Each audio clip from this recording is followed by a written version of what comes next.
Hello everyone, my name is Blake Spangenberg. And I'm Jaime Noe. And today we'll be presenting to you Vector, which is our enhanced 32-bit MIPS processor that we designed.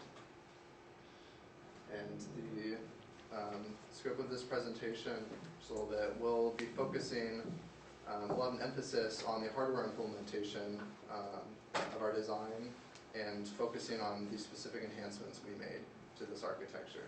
And this presentation assumes a familiarity with the baseline MIPS instruction set. So on our agenda for today, we're going to give you an introduction to what exactly Vector is, like everything that we did to modify the MIPS. We're like said, we're going to be spending a lot of time focusing on like the hardware architecture of our processor. We're going to give you an overview of our verification process and like some of the verifications that we did, and we're going to finish up with talking about some of the feature enhancements that we hope to implement further down the line. Okay, so as Blake kind of like touched on, one of our main enhancements to the MIPS is our implementation of an SIMD unit, so which allows for like vectored operations, which kind of like is what we derived our name from for Vector. So it's a Harvard memory architecture, multiple cycle processor. Word size is 32 bits, so all of the registers are 32 bits wide. 32-bit wides. Sorry, it's a big endian and consists of 32 internal registers, 3 of which are special. The 0 register, which is a constant value of 0, the 29th register, which is the stack pointer, and the 31 register, which is the return address. Our main enhancement that we made to the MIPS processor was our implementation of an SIMD unit, which allows for vector operations. Our processor also has one external interrupt. This is kind of like a overview, like a simplified block diagram of our CPU unit. So here's the interrupt, the single interrupt that we have, as well as the interrupt acknowledge signal. It's designed to be implemented with a data memory module as well as an I/O module. As you can see on the two sides, the signals that go into it. So all of the data memory and the I/O modules consist of a address input, an input and output signals, as well as the 3 control signals, which consist of the chip select, write and read signals, as well as the ready signals for both data memory and I/O, which keep the processor at a wait state until the corresponding module indicates to the CPU that the data that is being read from them is ready for the CPU. Did you guys really do separate data buses and addresses for the data side and I/O side? Didn't do tri-state? Right, and that was a mistake we found shortly after kind of finalizing our processor. We do realize that we should have retrospectively utilized the fact that they are tri-state outputs and saved those 32 or 64 extra bits. In the next iteration of this processor, we will have utilize the tri-state outputs and save those 64 But you definitely pins. added new inputs from the I/O Yeah. and outputs. Okay. Yeah. So we realize we can save 64 pins here. 96 actually. Sorry, 96, right. Yeah. So since our processor is based on the baseline MIPS, we took 35 instructions from the baseline MIPS. So 20 of which are R-type instructions, where the operands for the instruction are taken from specified registers within the instruction itself. 13 I-type instructions, where 1 operand is taken from a specified register, the second being an immediate value within the instruction itself, the result either being written to a specified register or being loaded into the program counter, and 2 J-type instructions. In addition, we also included 16 enhanced instructions, 2 of which are I/O instructions, and 14 of which are vector operations. The vector operations the instructions are very similar to the R-types in that they consist of 2 source registers as well as a destination register. So these are the instruction formats for the 3 baseline MIPS types instructions. So there's the R-type, the I-type, and the J-type. So the R-types have a constant value of 0 for the opcodes, with the function select being specified in the function code instead. The 2 source the two source registers, the shift amount necessary for shift operations, as well as the destination register. The I-types having their opcode, the source register, destination register, as well as 16-bit immediate value, and the J-types with their opcodes and the 26-bit jump addresses. Our vector formats are very similar to the R-types in that they have the two source registers as well as the destination register. Since these are enhanced instructions, they have a constant value of 1F in the opcode field. Instead, with the vector function select being in the opcode field, there's also a splat field for the vector splat operation and a few unused bits. These are the entirety of our 14 vector operations that we included. Since time doesn't permit, we can't really get into each of these individually, so if anyone has any questions about any of these operations, that would be the time to ask.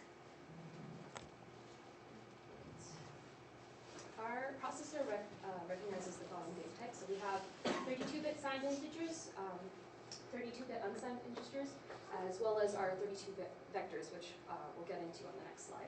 There's a total of 4 flags: the carry flag, negative flag, overflow flag, and zero flag. The flags, except for with the exception of the zero flag, are set at different values based on if the operation being performed is signed or unsigned. For our vectors, we utilized 32-bit vector data types, so there's a total of 4 elements within one vector, each being 8 bits long. These elements can be either signed or unsigned. The way that we handled the flags for our vectored operations were that if any of the individual byte operations result in a carry, an overflow, or like a negative value, if any of those conditions are true, for any of those individual operations, the flags are set overall for the entire operation. However, for the zero flag, the flag is only set if all of the elements cumulatively are 0. So if any of them are negative, negative flag will go. Yes. If any Yes. of them produce, okay.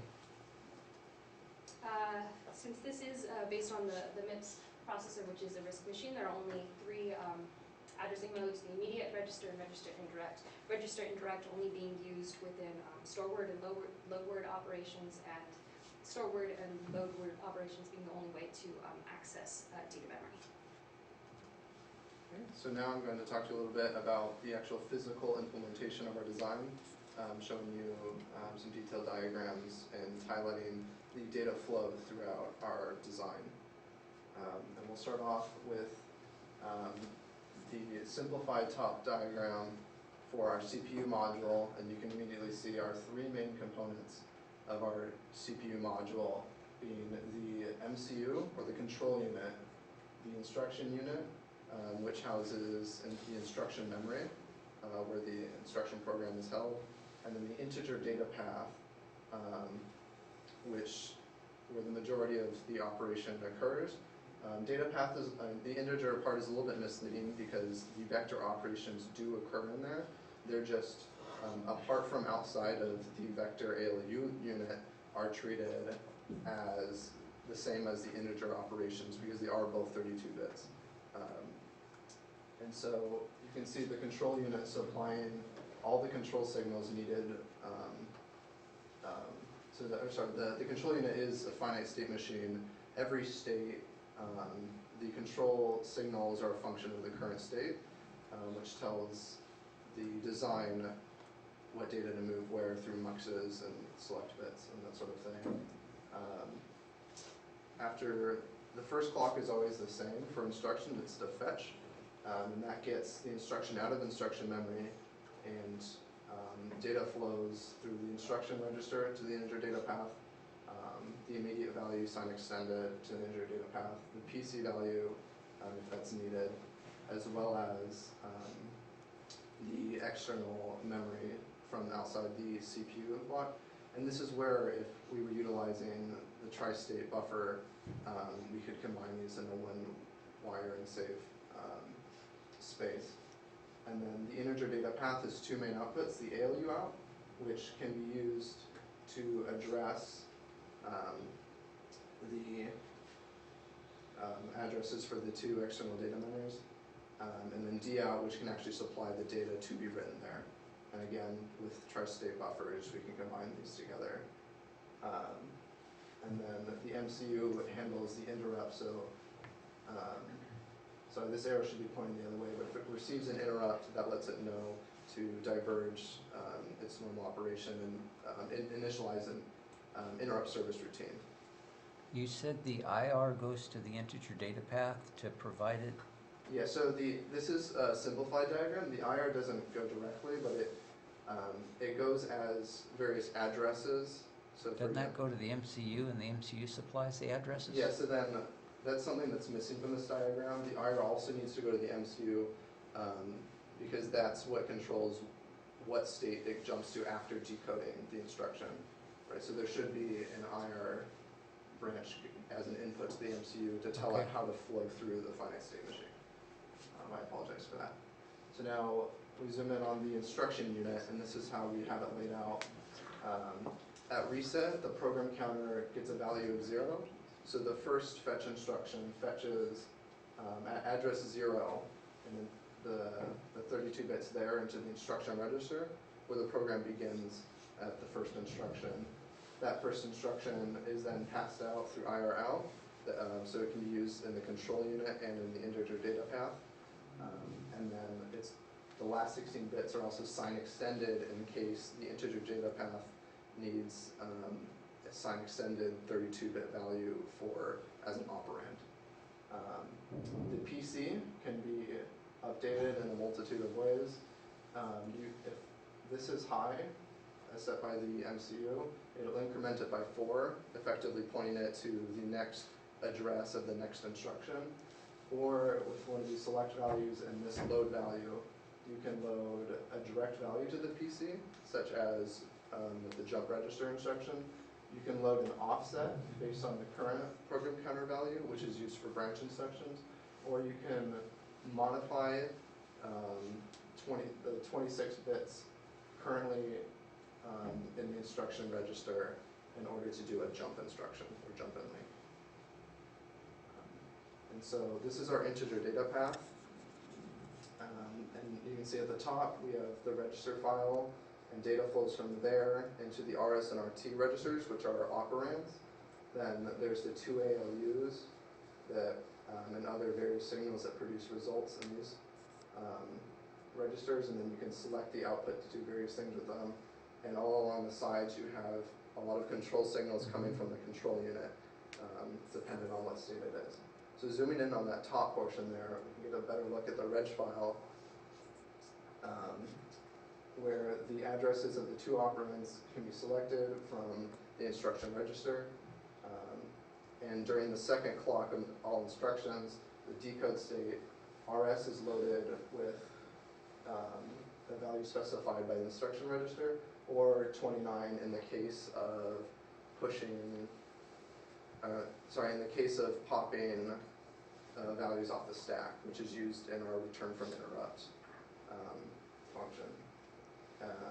And then from there, and then also has the capability to write back to the reg file as from later in the integer data path. Looking at now the 2 ALUs, we have the 2 operands from before. Going into each of these 2 ALUs, this ALU 32 is for all integer operations, and this handles the entirety of the baseline MIPS. And then this VALU is specifically for our enhanced instructions. Both always receive both operands and produce a result. It's just up to the control unit whether to select that later and to write that somewhere. The integer ALU gets a shift amount, which is part of the instruction register, which specifies how much to shift. The function select code comes from the control unit as a function of what operation states it's iterating through. And then the vector ALU differently gets the last 6 bits of the instruction register, which is dubbed the vector function select code. And that tells it which of those 14 instructions we implemented to go ahead and carry out. And then this flag select here is a function of if the opcode of the instruction register is 1F, then this flag is high, and that tells the integer data path to output the vector flags rather than the ALU flags to the control unit. And so we're going to zoom in on the integer data path real quick here to show the 3 combinational logic blocks that make up the MIPS control unit. They all get the 2 operands. This will do all of this is for the multiply. It will output a 64-bit multiply. This is the division, which will produce a 32-bit quotient and a 32-bit remainder. And then depending on the function select code, it just outputs either 0 combines with the MIPS32 output, or the multiplier to division outputs onto these 64 bits. And then the flag C comes directly from this combinational block. And then the flags negative, overflow, and 0 are a function of the 2 operands, their result, and which operation is being done. Where do you do your barrel shifting? The barrel shifting, so yeah, so the barrel shifting occurs inside this In that guy, MIPS32, okay. and that's where the shift amount is. So you modified that module. Yeah, so that Okay. module is modified. It might be a little bit hard to see, but this is a snippet of the vector ALU. It doesn't actually have some modules, instead it has a case statement selecting different operations depending on that function select code. So the S and T operands are split up into 4 vectors each, or sorry, 4 vector elements each that operations can be done on. So for example, S0 through 3 is the S elements, and T0 through 3 is the T elements. So for example, the add, it adds T0 to S0, and does that 4 times for all the 4 vector elements, and then stores, that has 4 flags and 4 of the results, and then those are concatenated back out as a 32-bit result that can be easily stored back into the reg file. And then there's logic that says if one of these carry flags is high, then set the carry flag for the output. Same thing with the overflow, and there's 14 of these combinational things.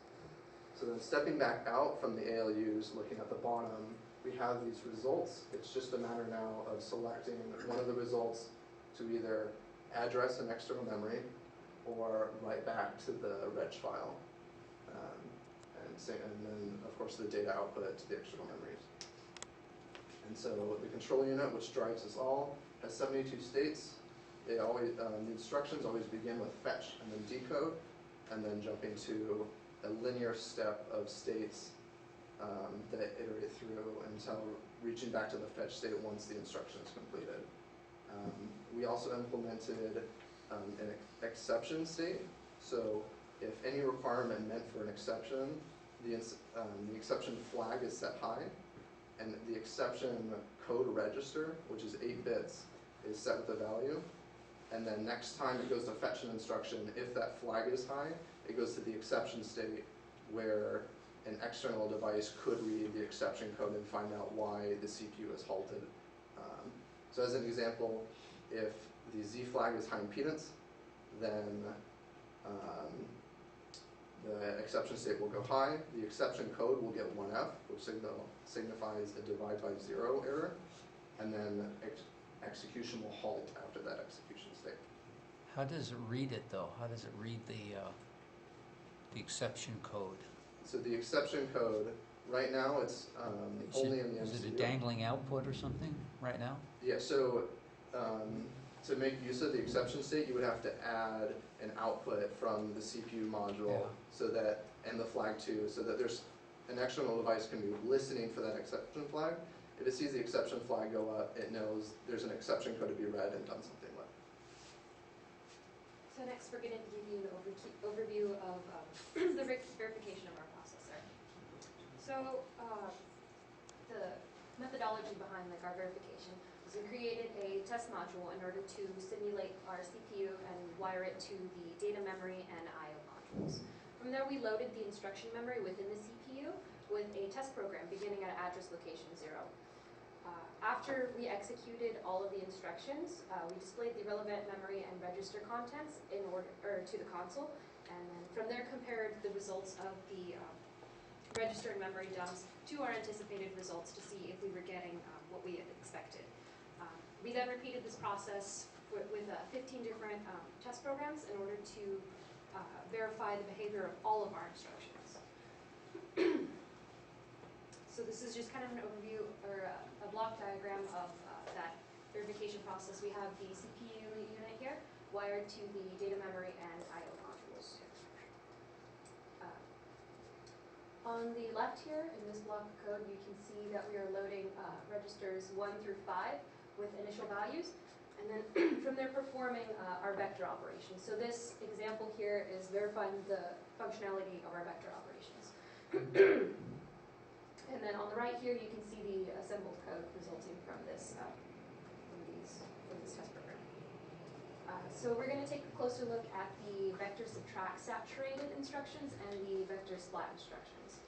So for the vector subtract saturated instructions, these two operations here, these byte operations, would normally result in a negative value, but since this is a saturated subtract, they are instead set to 0 as they're saturated.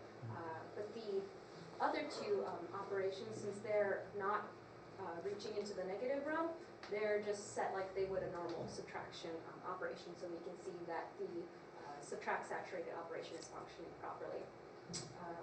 For the vector splat operation, this value here, which is specified by the splat fields within the instruction, and in this example it's a 1, specifies which byte within the vector source will be propagated to the destination register. So in this example, we're propagating byte 1, 56, to the destination register. So all 4 bytes within the destination register are filled with 56. If this had been, say, like a 0, FF would have been propagated to the destination register instead. And as you can see, this is also functioning. All right, so lastly, briefly, I want to talk about the future enhancements we have planned for our processor. The first thing we want to implement is a trailing word, and not only will this allow us to use 30-bit immediate values, which will be handy for the I types and J types that we have, but also it will open up more vector operations we can do because we'll have more room for more register codes.